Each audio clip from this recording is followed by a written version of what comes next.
Hello everyone, welcome to this webinar on email designs. I'm so glad all of you could make it from your hectic schedule and join us for this webinar. I am Vipasha Sinha and with me is my colleague Sushmit Sen.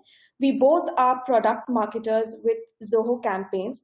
While I send out newsletters every month on behalf of Zoho campaigns, Sushmit has done extensive research on email designs and he has also written a blog on it. So hope we answer all your queries. We plan to cover all the points essential when it comes to designing of an email. This webinar will go on for around 40 minutes, following which we will have a question and answer session. And don't worry if you miss a point, we will send you the recording of this webinar to your email IDs. Hi and welcome. It's great to have all of you here. This webinar, we are going to talk about email designs and how you can use the various aspects of the email designs that we are going to talk about and make your email marketing better. To begin with, we'll talk about the requisites or the things that we need. First, we'll talk about the essentials. Essentials are the bare necessities that every email should have in terms of design. Secondly, we'll talk about how you can personalize your email with the help of various designing techniques that we'll say. Third, we'll talk about is the fold. We'll talk more extensively about it in the webinar. Then we'll talk about the best layouts that you can practice, that you can use in your email marketing. After that, we'll talk about how important color plays a role in your email marketing and how you can use it best. After that, we'll talk about the images, what kind of images you should use, when you should use, and in what ways can you use. After that, we have typographical compatibility. This is basically talking about fonts and how important are they. Last but not the least, we'll talk about white space. This is how you can keep your webinar psychologically impactful and also effective. At the same point of time, very comfortable for the recipients. I know it may all sound very intimidating, but these are the essentials. There are studies that indicate that time spent reading an email on an average is less than 10 seconds. That's quite short a time. Folding a t-shirt takes longer. So it is a challenge to ensure that we send emails that are a hit with your subscribers. So let's move forward. Our first topic of the day is the essentials. So when we talk about email designs, it's just not what inside an email, it's also what outside. The minute the email lands in a person's inbox, the designing starts there. It starts with the sender name, the subject line, and the pre-header. Sender name is the name of the person who is sending the email. Now, let's just see how it looks like. So you see the sender name here. This is the first thing you see. Again, it is ideal to send both brand name and the name of the person. I'll give you an example. We as marketers go to a lot of meetups and there we meet a lot of customers, potential customers. So immediately after meeting them, I send an email with my name and also my company's name. So it also gives a personal touch and also it is an identity, relatability. So that's why sender name is important, and it is recommended not to use all caps in a sender name, and one should never use no reply as a sender name. Use a name, ideally your name, followed by your company name. That most of the time, almost always works. The next is the subject line. Subject line is said to be equal parts art and equal parts science. You have only a few words to express, so one must use this judicially. Then it is followed by the pre-header. This is sort of an intro to what the mail is all about. So in case of sender name, we'll discuss that first. As Vipasha said that you should mention your brand's name as well as your name in order to create the recognition. Moving on to the subject line, as she said that it's part arts and part science, it's because when it's time for creativity, you can say what you want to say in a lesser space. At the same point of time, how psychologically are you going to create the curiosity in the minds of the recipients? Pre-header also follows the same, but the pre-header is somewhere between the subject line and the content, and you can see that it shouldn't exceed 100 characters. I'll talk a little more about subject line. Like I mentioned earlier, I send a lot of newsletters. So what we try to do is keep it in the right length. The subject line should be precise. Again, subject line, when it comes to email inbox providers, they are very stringent with their spam filters. They look out for words that could possibly be a spam. And if they see words like free, fast cash, credit, lottery in the subject line, they are ideally going to mark them as spam. So avoid using spam attracting words. Then another great way to send a subject line is to make it timely. Say for instance, if we have a feature release in February, so we can say what's new in February, a subject line that could work. Then you can be specific. As say for instance, you are sending a holiday email. Subject line could say perfect gift for this Christmas. You can use numbers. For example, 10 ways to improve your open and click rates. Personalization works wonders. You can use your subscriber's first name in your subject line, and chances are high that your email will be open. Again, emoji is a new thing, and it is very effective in subject lines. Top brands use them. Now we move to personalization. Personalization these days is a key. Again, there are studies that show that on an average, an office-going person receives over 200 emails on a daily basis. Now, they fight for your attention. Personalization will ensure that your emails are being read by the right audience. Here in this section, we will discuss about dynamic content and merge tags. Dynamic content is nothing but digital content that changes based on the data provided. It can change based on your subscriber's interest, geographical location, or even gender. Merge tags, again, is a specific code that allows you to insert unique user data from your mailing list into the email. Now, both dynamic content and merge tag is all about personalization.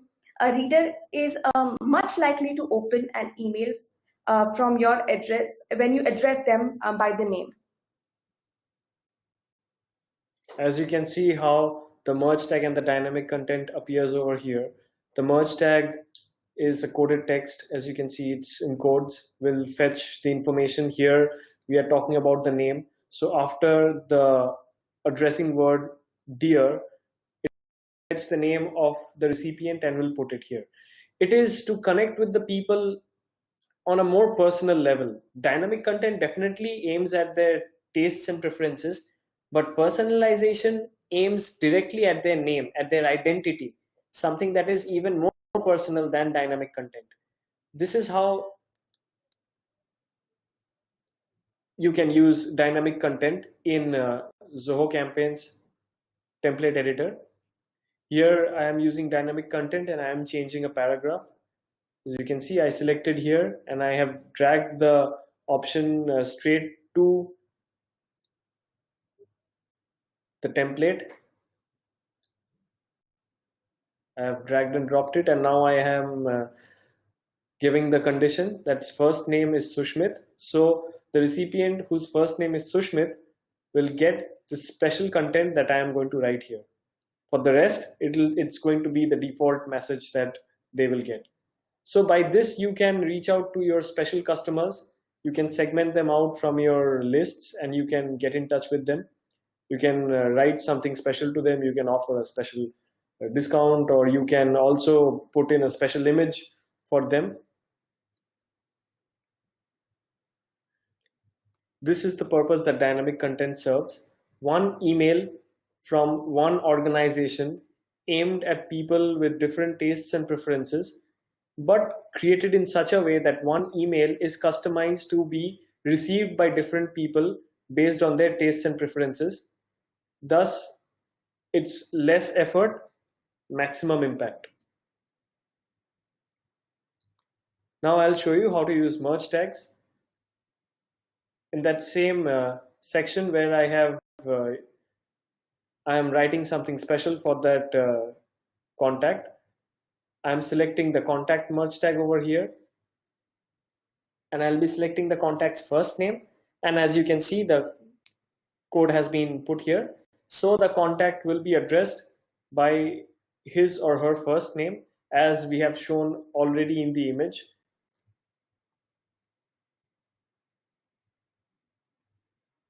These are a few of the methods that you can follow in merge tags and dynamic content. Like discussed before, merge tags are coded values. It fetches information from the mapped fields, and again, it uses information given on websites and web pages. Dynamic content includes many elements. You can insert a paragraph, you can use an image, or even a call to action button. And it could be customized in any section of the template, whether it's on top or in the middle or in towards the end. And let your recipients feel special. You tailor make the content for them. I will give you an example.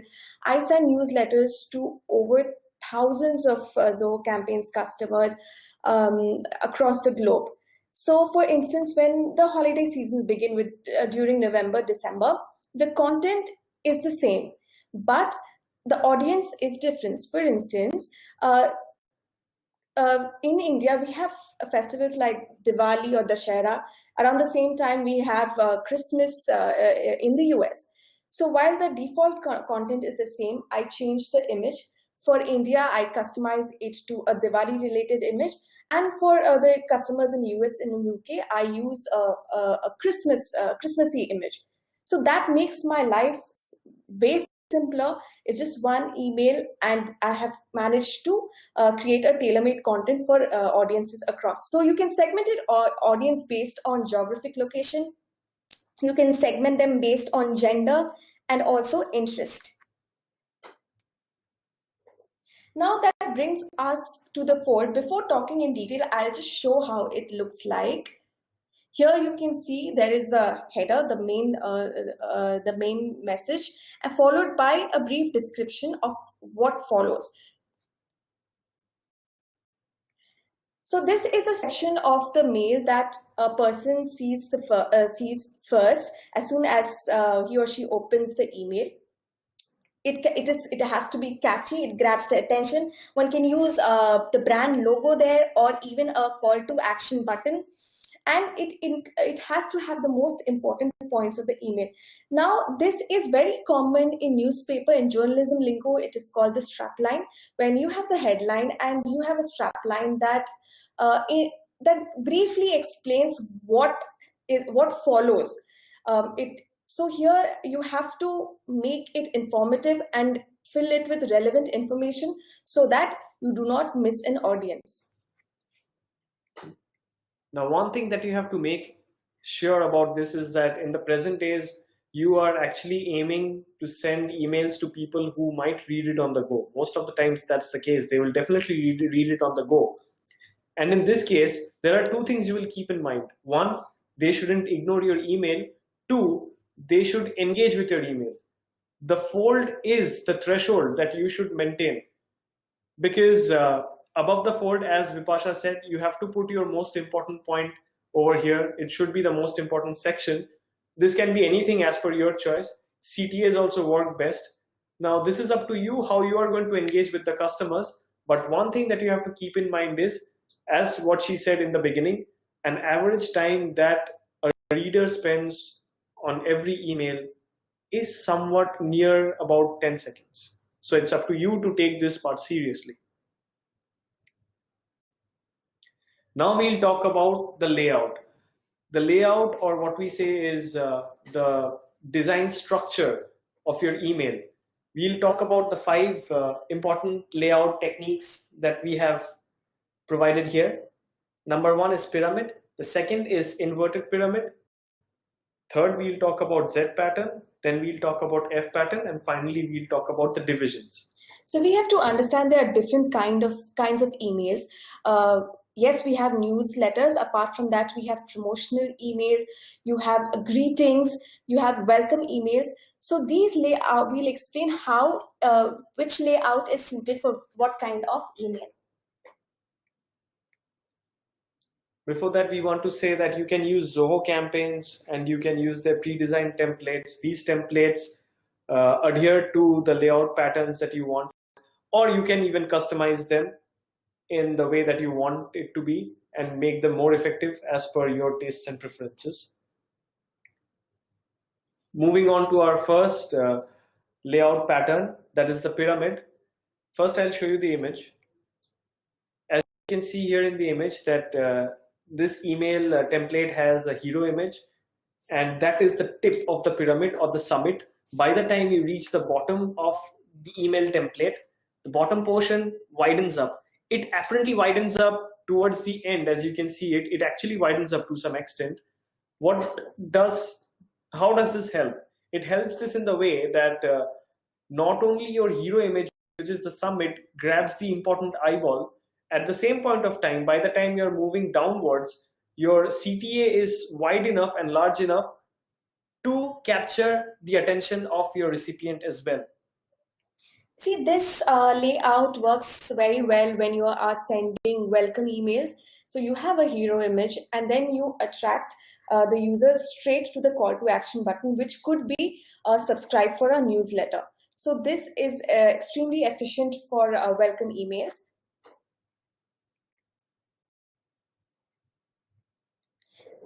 Next, we'll talk about inverted pyramid. In the inverted pyramid, we will see the image first. As you can see, it's just the opposite of a pyramid layout. This inverted pyramid basically shows the structure that by the time you reach the base of the email template, the content tends to narrow down. And it helps in certain ways because as you can see, that the flat 50%, this portion, it is actually in a narrower section, but it grabs the attention of the people and it eventually leads to this coupon code. This top portion, it definitely is an important section, but it will just carry the message. But as an email marketer, the message that you want the people to go towards is this section. So this structure basically acts as a funnel to channelize the reader's viewing method or the viewing process towards the most important section of the email. As you can see, there are very few words in this layout, and it works extremely well when it comes to promotional emails during the holiday season or a launch. You want to send promo codes. This layout works because it is precise, few words, but quite impactful. Now this leads us to our next kind of layout, the Z pattern, which is very common while sending newsletter. I'll just show you an image first. So you can see you just have to superimpose the Z on your email. So on the horizontal lines, you put out the most important aspect of your email. Of course, the heading is extremely important. Now the eyes follows this Z, and we come to the call to action button where we are inviting the subscribers or whoever has opened the mail to take an action. This works wonderfully when you're sending newsletters. Basically, this is the reading pattern that we all have practiced throughout. This shows, I'll get back to the text once.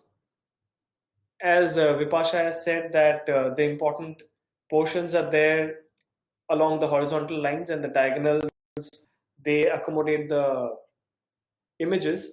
See, if you see properly, then you will understand that the Z pattern is something that we all have maintained from a very long time. We read from left to right and then we again go back to the left of the next line, and then again we read from left to right. It's basically a Z pattern.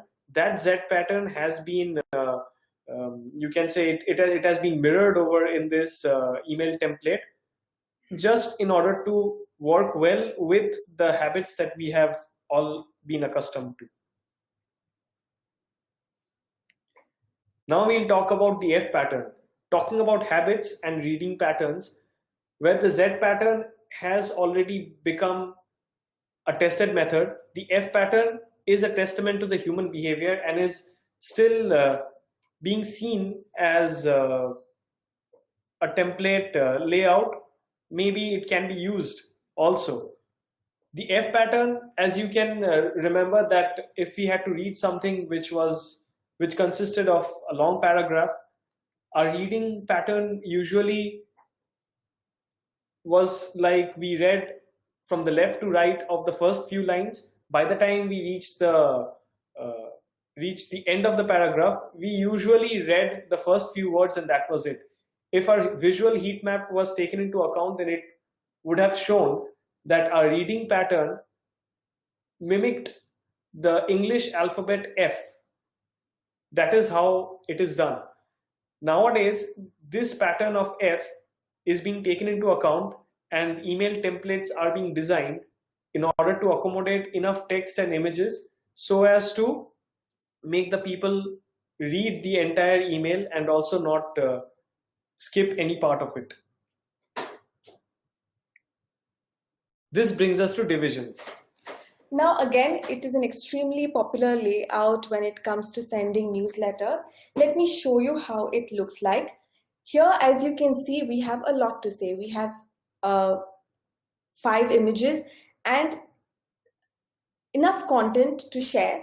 So this is being separated in the form of blocks or division. So the first part of the email is here. You finish this and you move to another part. So it encourages the viewer to move from one part to another. It is not very strenuous to the viewer. Now again, this layout works wonderfully when you have a lot of images and text, but keep in mind you cannot overload your email with images. You have to follow the 70:30 ratio, where the 70% of the email has to be text and the 30% has to be image. You must follow that. That is ideal. So be careful of that. And then we talk about the width. So Shushmit, how wide is wide?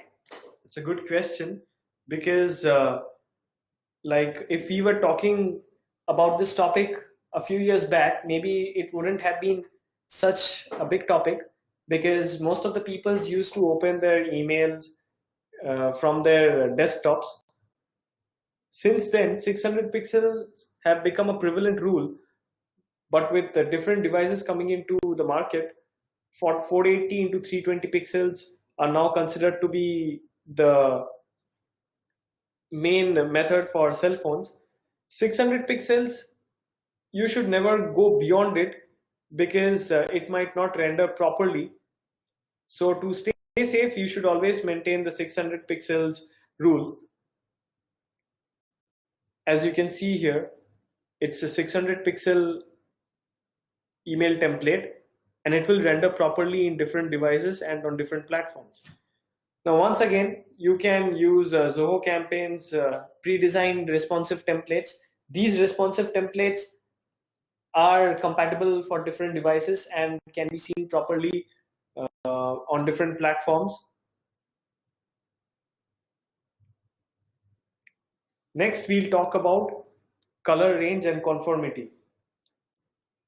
Now, when we are talking about color, one thing we never take into account, that is, definitely the color adds a lot of enthusiasm and vibrance to the email. On the other hand, it also reflects a lot regarding how well we as senders know our receivers, because color plays a very important aspect when it comes to the cultural part. You have to make sure that your colors are uniformly used. Try to avoid effervescent colors as possible, although some Festivals might want some vibrant colors to be used. The color wheel can be used. I will show the color wheel in the image. It can be used for ideas, and it should definitely reflect your customers' tastes and preferences. But one thing that you should always keep in mind is that no wonder which color you use, how you use, your brand color should always be visible in your email template. As you can see over here, that you can use the color wheel properly by taking into account the primary colors, secondary colors, tertiary colors, and so on. You can use them in combinations of monochromatic, complementary, split complementary, triad, analogous, as and how you want to use them. Vipasha has sent newsletters to different places, and she will know the importance of colors. Yes, as you can see the Zoho campaign's logo here, we have 4 different colors. So we are lucky that we can play with a lot of colors. Say for example, if we want to send holiday emails, we use colors like red. Red is related to Christmas. Then if we want to send something serious like a feature update, so we go with colors like blue. And if we want to send something casual, then I will choose colors from yellow to green or orange.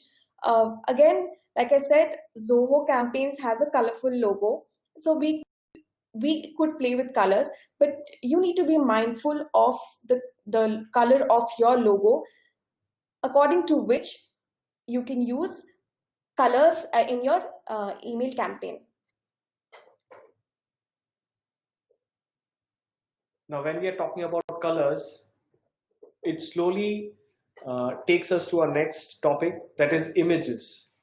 Now, there are 2 major types of images that you can use, vector and raster. First, I'll tell you rather, what is vector and what is raster. Now, vectors are less pixelated images where most of the information is retained. Raster, on the other hand, are more pixelated images. Now the question is, when should you use them and why should you use them? Now vector images are good when we are talking about logos, specifically brand logos. They are small, they have to be accurate, they have to be highly defined and very clear. Raster images, on the other hand, can take the bulk of the email, where you have to use some other images maybe which are bigger. You have to make it a point that your email doesn't exceed the size of 102 KB. I'll show you how different is a vector image from a raster image. As you can see here, that the vector image is well defined, the edges and the curves are better understood. If you magnify, you will see that the raster image is highly pixelated and the vector image is very less pixelated. So you would definitely want your logo to be clearer to the people for brand recognition as well as for marketing efforts. Next, we'll discuss about some of the types of images that you can use. Under vector images, there are the PNG images, JPEG images. You can also use GIFs. PNG images are very much like those high definition images which you can put against any background. They are transparent. That is the specific ability that they have. That's a unique ability of the PNG images. JPEG images are also good. Most of the information is retained, and you can use them elsewhere in your email if you want to show some small images, something like that. They are also less compressed and much of the information is retained. As you can see here, that a PNG image is transparent. A PNG image accommodates transparency. You can use it against any background. You cannot do the same with JPEG images, but you can use JPEG images in order to show other images in your email template. Next, we'll talk about GIF.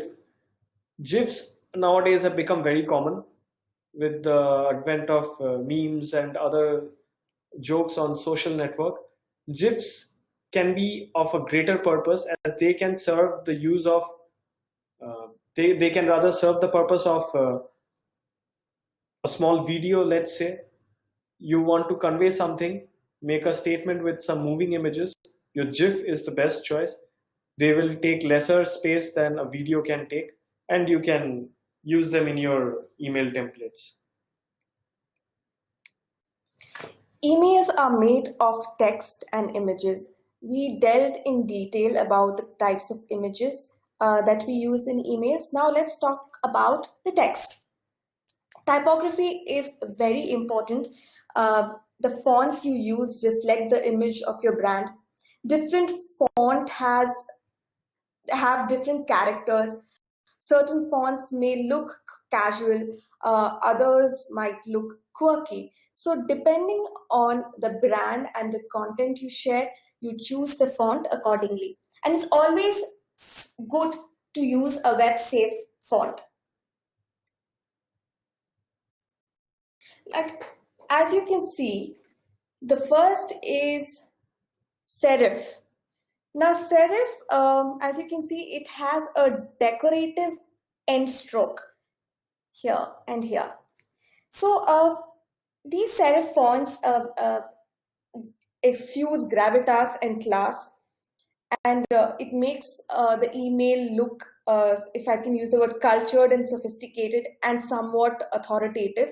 So when you have something serious to say, serif fonts work. The opposite of serif is sans serif, which is more casual, which looks more easy. A lot of new age brands and even tech companies use sans serif in their logos as well as in their email communication. Then we come to the display typography. It is generally used in the headings. It leads the reader to the text copy that follows. And again, it is used for announcement, and it sort of sets a mood. It is basically intended to stand out. Next, we have handwriting. Again, it is casual, excellent for sending promotional emails. It is elegant and quirky at the same time. You guys would have seen this typography in the chalkboard design or vintage sign design. Very quirky, and modern day startups use them a lot. Then we have monospace. They use only one set width for all letters, so that's why it's called a monospace. There's a font called the Courier font. It gives a feel as if it's written on a typewriter. Again, if you want to try something new in your emails, you can use this typography. So now that you know that your fonts convey more than your message, they also decide how your messages should be conveyed based on who are you talking to. So you can go ahead and try these different typographies or fonts and use them in your email marketing methods. Last but not the least, we have come to this aspect of white space.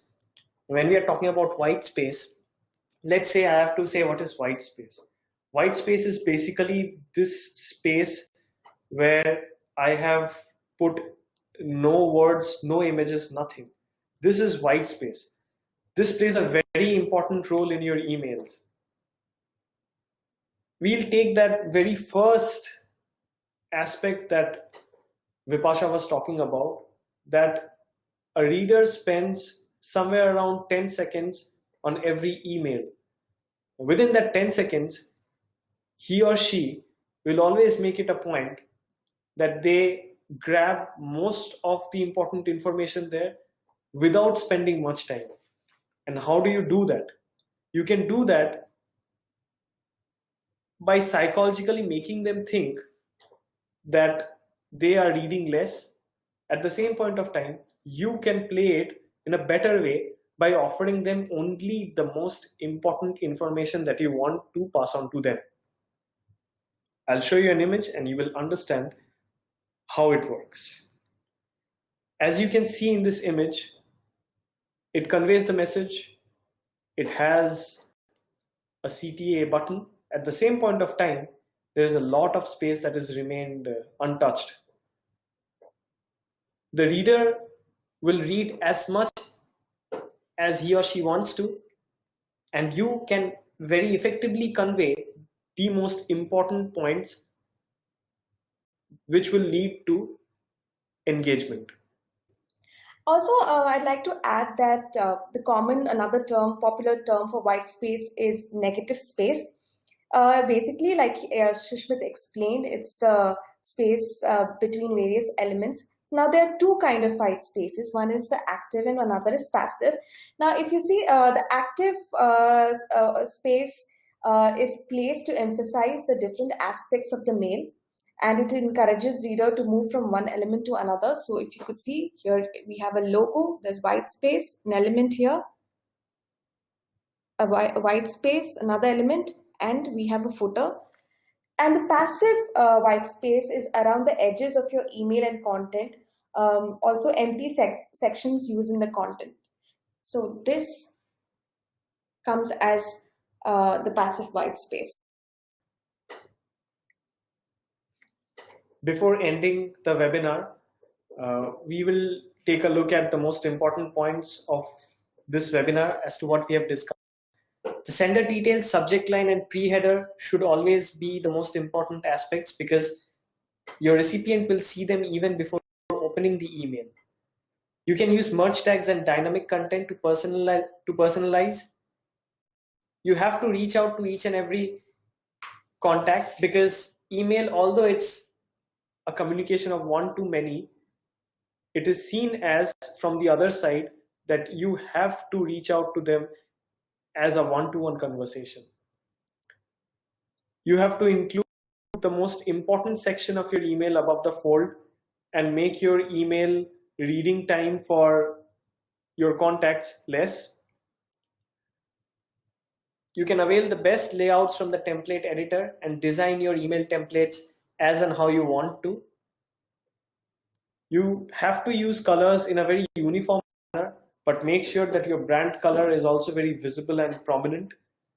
And use responsive templates when it comes to email width so that your email can be read from different devices and on different platforms. You can use PNG images for short brand logo if you have to put it against a background. Definitely go for a vector image in that case. JPEG images can take the rest of the email space if you are giving smaller images. If you are wanting to use a bigger image, go for raster. Web safe fonts are the best fonts as they are compatible with different platforms. Again, saying you will want to reach out to as many number of people possible out there. So you should use web safe fonts for this. Finally, you should offer your reader some visual respite with the much needed white space actively in the form of active space and also in passive space. So this brings us to the end of our webinar. Hope this was informative. We are open to take questions now. You can shoot away your questions and we will try to get back as soon as possible. Also, if you have feedback, you can write to us on these following email IDs. We would also like to share with you that we are interested in knowing the journey of Zoho Campaigns customers, as in how the product Zoho Campaigns has helped them improve their business. If it has, again, please write to us, either to me or Sushmit, and share your story. We would want to share it with the rest of the world through our blogs and web pages. So please do write to us if email Zoho Campaigns has made any impact in your business. Thank you so much for joining us today. And hope to see you soon in our next webinar.